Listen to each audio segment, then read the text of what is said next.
कि जो सच और झूठ में दूरी है वो दूरी समझते हैं। सियासी हाकिमों की हम भी मजबूरी समझते हैं। वो अपना हक समझते हैं निवाला छीन लेने को।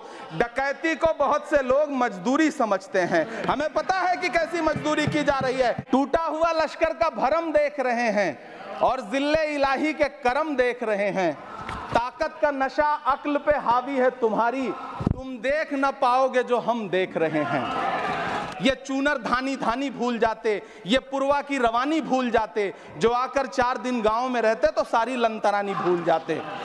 तो ये है इमरान प्रतापगढ़िया। आप तमाम लोग जानते हैं, इंडियन नेशनल कांग्रेस के लीडर हैं, राज्यसभा के सांसद और माइनॉरिटी सेल के अध्यक्ष हैं। आपको बता दें कि उन्होंने राज्यसभा में सीधे तौर पर प्रधानमंत्री नरेंद्र मोदी की सरकार पर हमला बोला है। मुसलमानों के कई सारे अहम मुद्दों पर उन्होंने बातचीत की। नेम प्लेट हो या फिर किशनगंज का AMU स्कूल हो, उन तमाम मुद्दों पर उन्होंने मुखरता के साथ आवाज़ उठाई। अपने शायरी से भी उन्होंने देश के सदन में जिस तरह से मुद्दों पर बात की है वो काफ़ी सराहा जा रहा है। आप इस वीडियो को देखिए। इमरान प्रतापगढ़ी।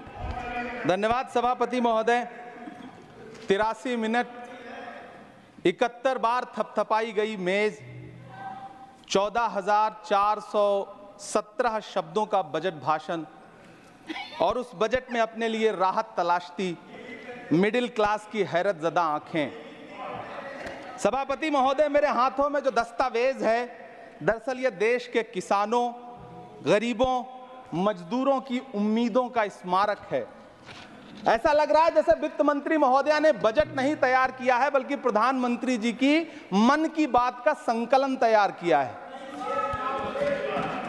टूटा हुआ लश्कर का भरम देख रहे हैं, टूटा हुआ लश्कर का भरम देख रहे हैं और जिल्ले इलाही के करम देख रहे हैं। ताकत का नशा अक्ल पे हावी है तुम्हारी, तुम देख न पाओगे जो हम देख रहे हैं। वित्त मंत्री महोदया ने इस बजट में महंगाई पर सिर्फ 10 शब्द बोला है।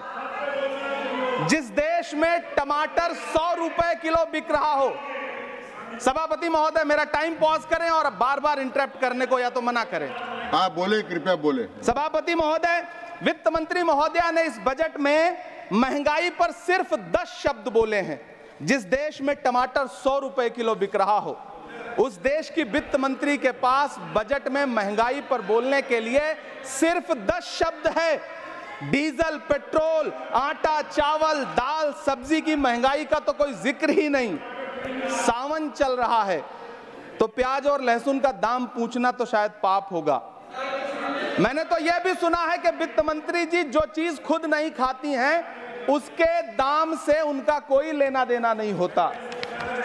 लेकिन इस बार बजट पेश करने के लिए पार्लियामेंट आने से पहले वित्त मंत्री जी ने दही और चीनी खाई थी। अब तो उनसे यह पूछा जा ही सकता है कि उन्हें दही, दूध और चीनी का रेट तो इन दिनों पता ही होगा। क्या उसे सस्ता करवाएंगी या नहीं सस्ता करवाएंगी? अगर पता है तो कृपया सस्ता करवाइए, क्योंकि इसी चीनी ने अमेठी में एक मंत्री महोदया का राजनीतिक कैरियर कड़वा कर दिया। सभापति महोदय, अपने शीश महलों में बैठे हुए सरकार के सांसद और मंत्री कह रहे हैं कि महंगाई कम हो रही है। संसद की कैंटीन से बाहर निकल करके एक चाय का कप खरीदिए, तब समझ में आएगा कि महंगाई कम हो रही है या बढ़ रही है। किसी एक दिन अपनी किसी मजदूर की तरह अपनी दिन भर की दिहाड़ी लेकर के बाजार जाइए और अपने बच्चों के लिए राशन खरीदिए, तब पता चलेगा कि महंगाई कम हो रही है या नहीं हो रही है। यहां बैठ करके बड़ी बड़ी बातें करना आसान है। ये चूनर धानी धानी भूल जाते, ये पुरवा की रवानी भूल जाते, जो आकर 4 दिन गांव में रहते तो सारी लंतरानी भूल जाते। सभापति महोदय, इलेक्टोरल बॉन्ड खरीदने के नाम छुपाने वाली सरकार, इलेक्टोरल बॉन्ड खरीदने वालों के नाम छुपाने वाली सरकार इन दिनों आम के ठेला लगाने वालों के नाम जानना चाहती है। मुझे तो होटलों, ढाबों या आम के ठेलों पर नेम प्लेट लगवाने वालों से पूछना है कि कभी खून की बोतल पर देखा है किसी का नाम लिखा हुआ? मुझे पूछना है कि क्या कोरोना के दौरान अपनी उखड़ती हुई सांसों के लिए ऑक्सीजन तलाशने वाले किसी इंसान ने ऑक्सीजन लाने वाले किसी इंसान से पूछा था कि ऑक्सीजन लाने वाला इंसान हिंदू है या मुसलमान है? मुझे पूछना है कि लावारिस लाशों के लिए कोरोना में कांधा देने वाले, चिताओं के लिए लकड़ियां सजाने वाले किसी इंसान से पूछा गया था उसका नाम, उसका मजहब? लेकिन इन दिनों पूछा जा रहा है सभापति महोदय। अफसोस देश के प्रधानमंत्री जी ने कभी न टूटने वाली चुप्पी ओढ़ ली है। सभापति महोदय, जनता ने 63 सीटें कम क्या कर दी, ये सरकार तो अमृतकाल का नाम लेना ही भूल गई। ये भूल गई है अमृतकाल को, ये भूल गई है मनरेगा को, ये भूल गई है मौलाना आजाद नेशनल फेलोशिप को, ये भूल गई है मणिपुर को, ये भूल गई है महाराष्ट्र को। मुझे गर्व है कि मैं राज्यसभा में महाराष्ट्र का प्रतिनिधित्व करता हूं। महाराष्ट्र जो देश की आर्थिक राजधानी है, जो टोटल कॉर्पोरेट टैक्स का 40%, इनकम टैक्स का 32% और जीएसटी का 20% इस देश को देता है, उस महाराष्ट्र के लिए इस बजट में एक शब्द नहीं है। आप बैठ जाए सभापति महोदय, आखिर महाराष्ट्र से किस बात का बदला लिया जा रहा है? महाराष्ट्र ने लोकसभा चुनाव में बाबा साहब अम्बेडकर के संविधान को बचाने के लिए वोट क्या कर दिया? प्रधानमंत्री जी तो महाराष्ट्र से बदला लेने पर उतर आए। अब तो शायद उन्हें याद भी ना हो यवतमाल का वो दाभड़ी गांव जहां 20 मार्च 2014 को वो किसानों के साथ चाय पर चर्चा करने गए थे और उनकी किस्मत बदलने के सपने दिखाए थे।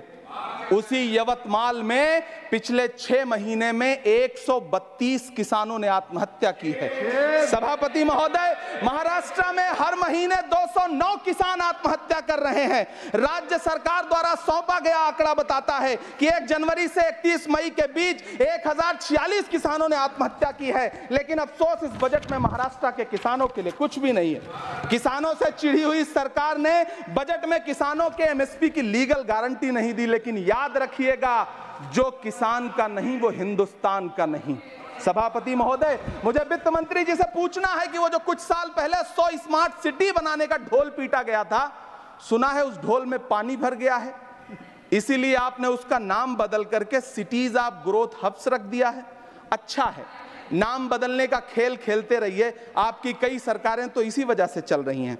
इस सरकार को पढ़े लिखे लोगों से दिक्कत है सभापति महोदय, इसीलिए इस सरकार ने यूजीसी का बजट 66% कम कर दिया है। वाह री सरकार। सभापति महोदय, मैं वित्त मंत्री जी के संज्ञान में लाना चाहता हूं कि किशनगंज में एएमयू सेंटर के पास 224 एकड़ जमीन है। यूपीए सरकार ने सोनिया गांधी जी की अगुवाई में 136 करोड़ रुपए एएमयू किशनगंज सेंटर के लिए सेक्शन किए थे। लेकिन आपकी सरकार ने पिछले 10 साल में उस 136 करोड़ में से सिर्फ 10 करोड़ रुपया रिलीज किया है।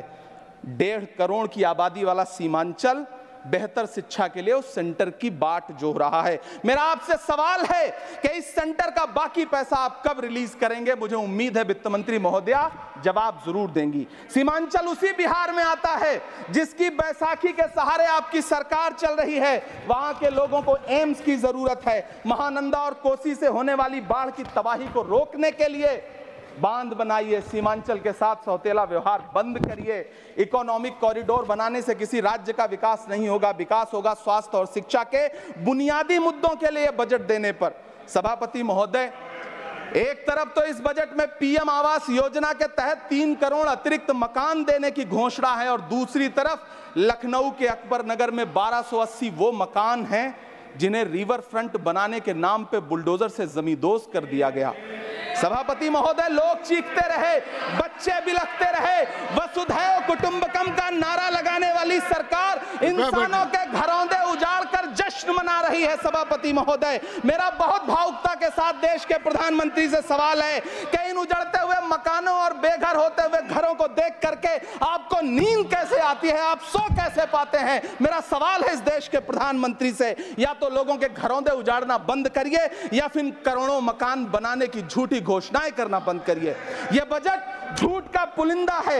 यह बजट आपके पिछले साल के बजट का कट कॉपी पेस्ट है। यह बजट हमारे चुनावी घोषणा पत्र की नकल करने की एक बेईमान कोशिश है। लेकिन कहावत है ना कि नकल के लिए भी अकल चाहिए। मेरे हाथ में एक तरफ न्याय पत्र है जो हमारा है और दूसरी तरफ अन्याय पत्र है जो आपका है।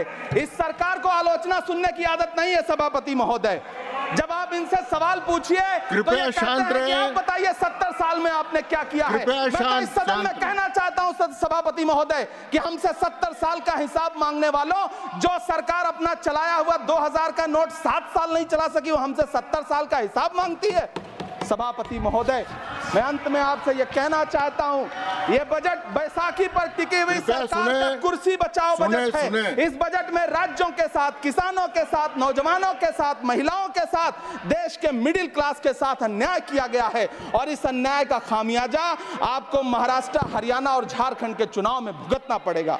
सभापति महोदय, इस सरकार ने नोटबंदी लगाकर देश की आम जनता की पूंजी छीन ली। बैठे नहीं बोले, कृपया। टैक्स लगा करके छोटे व्यापारियों के कारोबार छीन लिए, पेपर लीक करवा करके युवाओं की आंखों से नौकरी के सपने छीन लिए, अग्निवीर लाकर देश के जवानों की उम्मीदें छीन ली, बुलडोजर लगाकर लोगों के आशियाने छीन लिए, महंगाई लाकर देश की जनता की थाली से निवाले छीन लिए और नारा लगाया कि हम तो सेवक हैं, 18-18 घंटे काम करते हैं। इन्हीं लोगों के लिए किसी ने शेर कहा है कि जो सच और झूठ में दूरी है वो दूरी समझते हैं, सियासी हाकिमों की हम भी मजबूरी समझते हैं, वो अपना हक समझते हैं निवाला छीन लेने को, डकैती को बहुत से लोग मजदूरी समझते हैं। हमें पता है कि कैसी मजदूरी की जा रही है। सभापति महोदय, मैं यहाँ खड़ा होकर के अंत में आपसे कहना चाहता हूँ कि इस बजट में तमाम राज्यों के साथ अन्याय किया गया है,